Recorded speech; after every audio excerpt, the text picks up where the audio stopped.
Marseille, Saint-Victor. Nous sommes avec Philippe Carré qui va nous expliquer tout l'historique de cette abbaye qui date d'il y a des siècles et des siècles. Amen.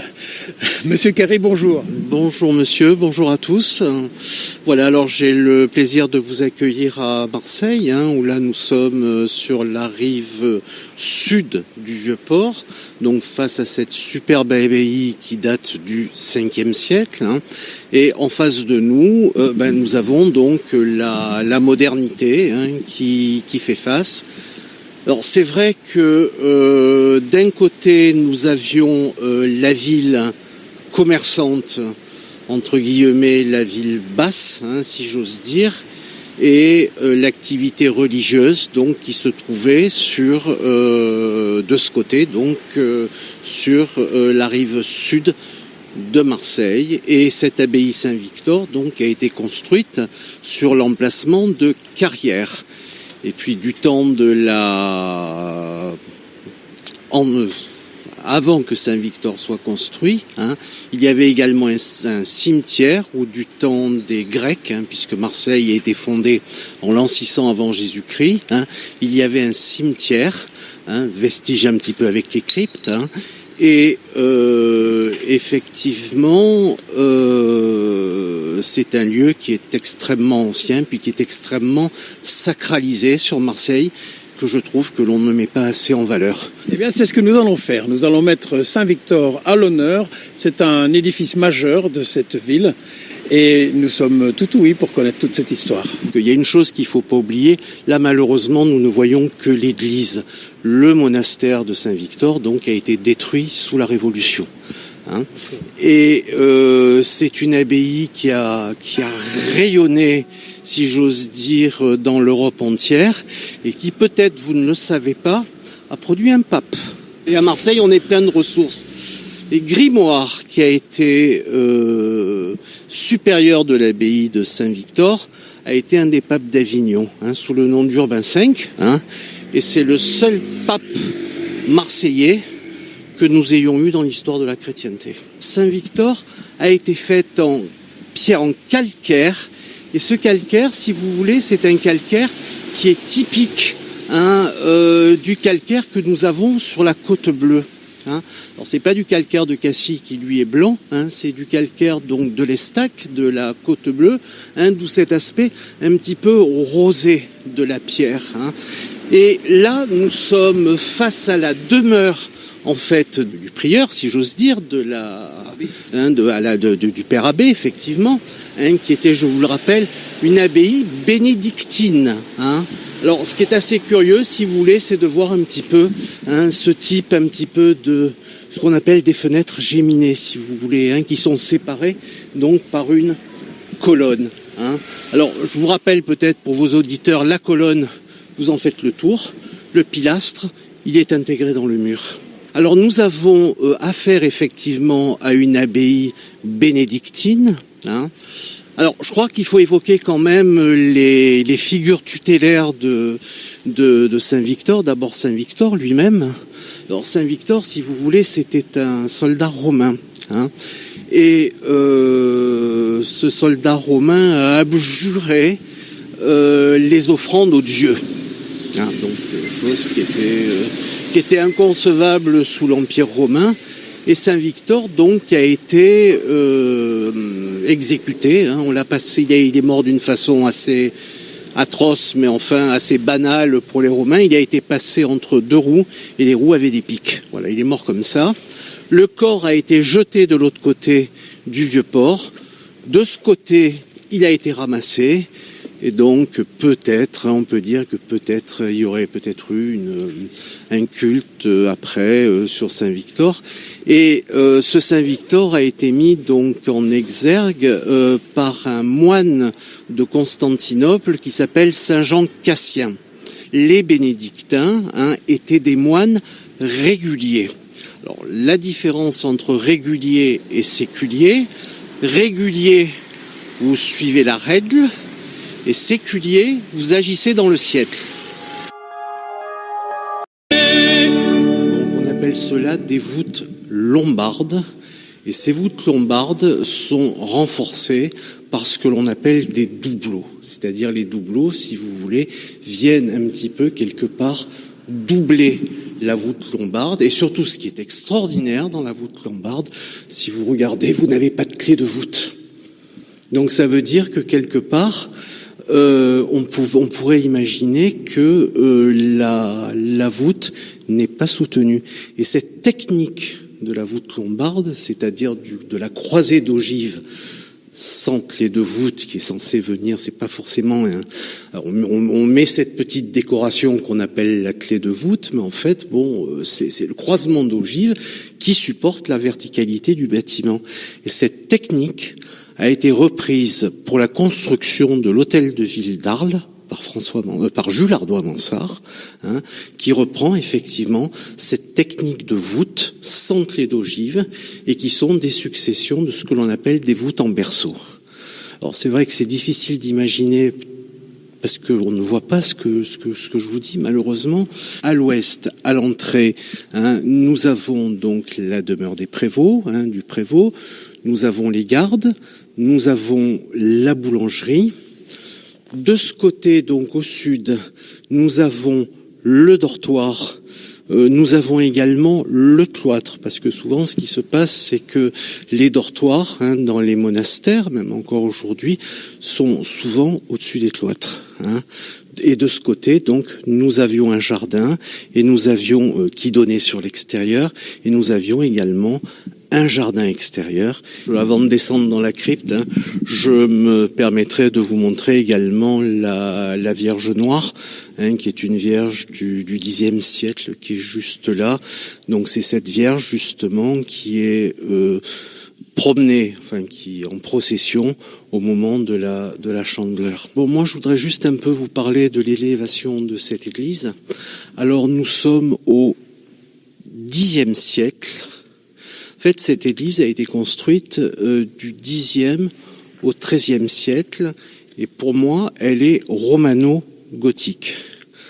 Alors, romane, déjà par l'éclairage des fenêtres, des vitraux, qui sont très petits, puisque, je vous rappelle, le style roman est un style où l'idée du style roman, c'est qu'on est dans un culte du Dieu qui fait peur, du Dieu dans le noir.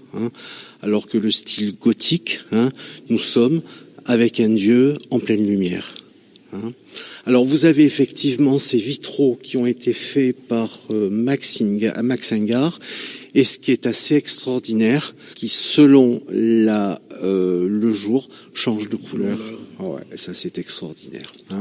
Voilà. Sinon donc vous avez une élévation donc de type romane, avec donc des pleins cintres légèrement brisés, qui retombent effectivement par 6 piliers. Donc vous avez une nef principale, vous avez 2 travées, et à la hauteur du transept, donc où nous sommes, vous avez là par contre, regardez, on retrouve bien le style roman, puisque vous avez donc des croisées d'ogives avec des doubleaux. Donc on est dans la voûte lombarde, avec la clé de voûte, qui, je vous le rappelle, ce que nous voyons, c'est l'élément décoratif, mais le jeu des pressions des voûtes permet à l'église de tenir debout. Et même, excusez-moi, je vais peut-être dévier parce que j'aime bien raconter un peu des anecdotes. Lorsque la ville de Caen a été détruite pendant je crois que c'était la Deuxième Guerre mondiale, sauf erreur de ma part, quand la cathédrale de Caen a été détruite, il restait plus que les voûtes, puisque le toit était complètement effondré. Donc vraiment, ce sont les voûtes qui supportent le bâtiment. Autant Marseille a eu une splendeur du temps des Grecs, Marseille était fondée en l'an 600 avant Jésus-Christ, c'était une ville de 10 000 habitants, presque autant que Rome, autant sous l'Empire romain, sous les Romains, Marseille a considérablement décliné parce que les Massaliotes ont été du côté de Pompée contre César. Alors, César n'a pas détruit la ville, mais il a détruit la flotte. Et vous avez un quartier à Marseille qui s'appelle la Joliette. Alors la Joliette, en fait, c'est Jules, hein, c'est Jules César, oui. Hein. Et tout au long, en fait, en Provence, tout au long de la Via Aurelia, qui part de Rome jusqu'au Rhône, vous avez des villes, hein, Fréjus, Forum Iuli, Tolonium, Aquae Sextia, Arelat, qui sont des fondations des villes romaines. Et la fonction portuaire du temps des Romains a été jouée par Arles, hein, et non par Marseille, qui a complètement décliné. Et le problème, c'est ce que je dis toujours, Marseille a eu 3 grands ennemis, hein, dans son existence. Elle a eu Jules César, elle a eu Louis XIV qui nous détestait, hein, qui a construit à proximité d'ici le fort Saint-Nicolas. Ce fort Saint-Nicolas n'a pas été construit pour défendre Marseille, mais pour défendre le pouvoir contre les Marseillais avec les canons pointés sur la ville. Hein, chose que vous retrouverez également à la Révolution, parce que Paris était montagnarde, Marseille était girondine. Et Marseille, pendant la Révolution, date à laquelle Saint-Victor a été détruite, hein, s'appelait la ville sans nom. Hein. Et Toulon, c'était Villafranchi. Hein. Voilà. Le 3e ennemi de Marseille, ça a été Napoléon, tout simplement. Enfin, Napoléon, qui a vécu ici jusqu'à l'âge de 16 ans, à peu près. Hein, et qui a eu une amourette très platonique avec une certaine Désirée Clary. Est-ce que ce nom vous dit quelque chose, Désirée Clary, dont une station de métro porte son nom, qui deviendra Madame Bernadotte et de fait reine de Suède. Hein. Voilà, la première reine de Suède est marseillaise. Hein. On est plein de ressources, hein, dans cette ville.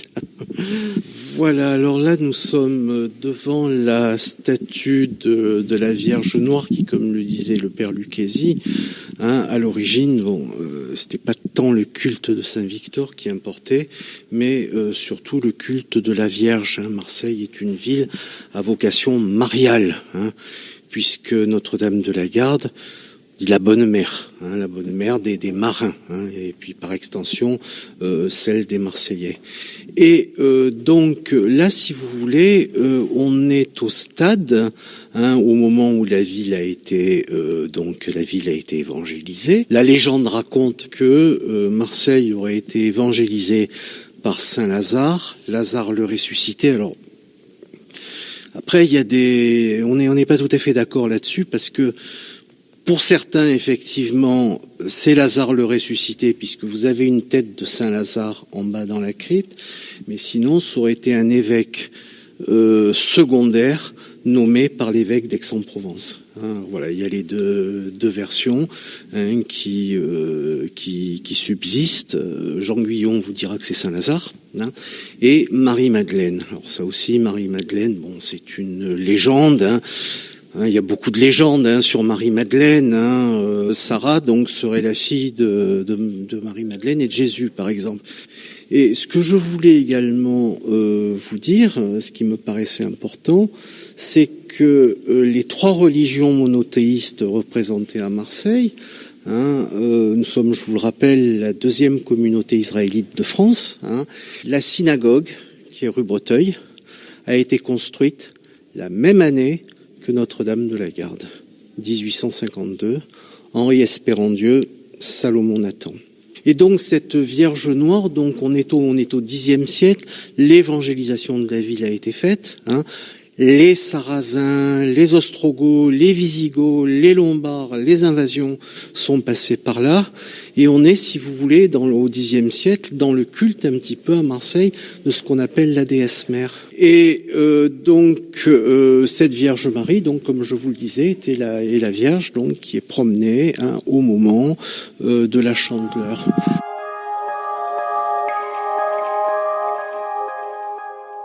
Voilà, alors effectivement, là, nous nous trouvons dans les cryptes, hein, de Saint-Victor. Et toujours pareil, hein, on a l'impression vraiment de descendre au fin fond de soi-même. Et on se dit quelque part que Bon, la présence de Marie-Madeleine, la présence de Lazare sont toujours là, quoi, quelque part. Hein. Voilà. Alors à l'origine, ce qui est important de savoir, c'est que ces cryptes étaient un ravin et c'était vraiment, on était au cœur d'une carrière, ce qui paraît important. Et voilà, c'était elle que je cherchais, c'était Julia Quintina. Alors Julia Quintina, si vous voulez, était une jeune fille une jeune massiliote, parce qu'alors, deux choses, Massalia c'est grec, Massilia c'est romain. Alors une jeune massiliote qui a beaucoup donné, qui a donné de l'argent à sa ville, et bien sûr donc qui a été inhumée à Saint-Victor, puisque c'était les aristocrates entre guillemets, oui, que l'on inhumait à Saint-Victor. Vous avez eu également un très grand mécène. Alors c'était antérieur à Saint-Victor. C'était Crinas, qui a été médecin de Néron. Néron a été tellement content, Crinas était un médecin, et Néron a été tellement content de ses services que il a fait sa fortune. Et Crinas a fait un truc assez sympa, que je crois qu'aujourd'hui on ne ferait pas, c'est qu'il a donné tout l'argent à sa ville pour permettre la construction du rempart. Vous voyez, malheureusement, un vestige de la Révolution. Souvent, c'est les têtes qui sont coupées. Vous retrouvez un petit peu la même chose à Avignon, avec des statues sans tête, parce que justement, la Révolution. Alors là, nous sommes dans la chapelle Notre-Dame de Confession, donc qui est la nef principale de cette crypte. Et là, vous voyez encore, regardez, ce qui est assez extraordinaire, c'est que vous avez donc mes voûtes lombardes que l'on retrouve, et la caractéristique justement encore une fois de mes voûtes lombardes, c'est que elles sont dédoublées, regardez, on le voit bien là, parce qu'on en appelle des doubleaux. Et lorsqu'on va, si vous voulez, jusqu'à l'autel, alors l'autel était un rajout du XVIIe siècle, parce qu'il ne faut pas croire, pendant le XVIIe siècle, il y a eu beaucoup, voilà, il y a eu énormément de travaux, effectivement. Et regardez, on retrouve le puits, c'est certainement un ancien puits de lumière, dans lequel nous étions juste au-dessus, vous voyez.